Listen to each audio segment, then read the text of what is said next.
আজকের সংবাদ সম্মেলনের মাধ্যমে আমরা ডাকসু কেন্দ্রীয় সংসদের সম্মিলিত ছাত্র ঐক্য প্যানেল এবং আমাদের 7 দফা অঙ্গীকারের মাধ্যমে ঢাকা বিশ্ববিদ্যালয়ের শিক্ষার্থীদের সামনে উপস্থিত হচ্ছি। সম্মিলিত ছাত্র ঐক্য প্যানেলের পক্ষ থেকে কেন্দ্রীয় সংসদে সহ সভাপতি অর্থাৎ ভিপি পদপ্রার্থী উপস্থিত আছেন। প্যানেলের পক্ষ থেকে কেন্দ্রীয় সংসদের সাধারণ সম্পাদক অর্থাৎ জিএস পদপ্রার্থী মাহমুদুল হাসান, উনি সাধারণ সম্পাদক ছিলেন বাংলাদেশ স্টাডি ফোরামের দীর্ঘদিন ধরে, এবং কার্যনির্বাহী সদস্য পদপ্রার্থী তালহা নেগাবান।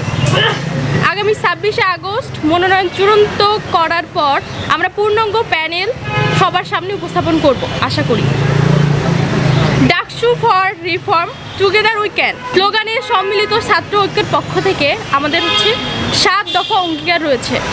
তার প্রথম দফা হচ্ছে ঢাকা বিশ্ববিদ্যালয়কে সত্যিকারের স্বায়ত্তশাসিত প্রতিষ্ঠান হিসেবে গড়ে তোলা, সবার জন্য নিরাপদ ক্যাম্পাস নিশ্চিতকরণ, শিক্ষার্থীদের স্বার্থবিরোধী আধিপত্য, লেজুর বৃত্তি ও রাজনৈতিক দাপটমুক্ত ক্যাম্পাস প্রতিষ্ঠা, শিক্ষার্থীদের গেস্টুন নির্যাতন, সন্ত্রাস, দলবাজি, চাঁদাবাজি মুক্ত বৈষম্যহীন ক্যাম্পাস গঠন, শিক্ষার্থীদের জন্য নিরাপদ ও স্বাস্থ্যসম্মত আবাসন, পুষ্টিকর খাবার ও ভাতা নিশ্চিতকরণ, প্রথম বর্ষ থেকে বিশ্ববিদ্যালয় প্রশাসনের তত্ত্বাবধানে হলে বৈধ সিট বরাদ্দ নিশ্চিতকরণ, শিক্ষা ও গবেষণার মানোন্নয়নের জন্য বিশ্ববিদ্যালয় প্রশাসন এবং প্রয়োজনে শিক্ষা মন্ত্রণালয়ের সাথে আলোচনার মাধ্যমে কার্যকর ব্যবস্থা ও বরাদ্দ নিশ্চিত করা।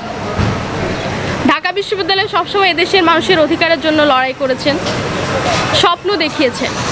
52 ভাষা আন্দোলন, 62 শিক্ষা আন্দোলন, 69-এর গণঅভ্যুত্থান, 71-এর মহান মুক্তিযুদ্ধ, স্বৈরাচার এরশাদ বিরোধী আন্দোলন থেকে 24-এর ছাত্র জনতার অভূতপূর্ব গণঅভ্যুত্থান আমাদের ঢাকা বিশ্ববিদ্যালয়ই কিন্তু নেতৃত্ব দিয়েছে। ঢাকা বিশ্ববিদ্যালয় এবং ডাকসু আমাদের দেখিয়েছে স্বাধীনতার পতাকা, দিয়েছে স্বাধীনতার ইশতেহার।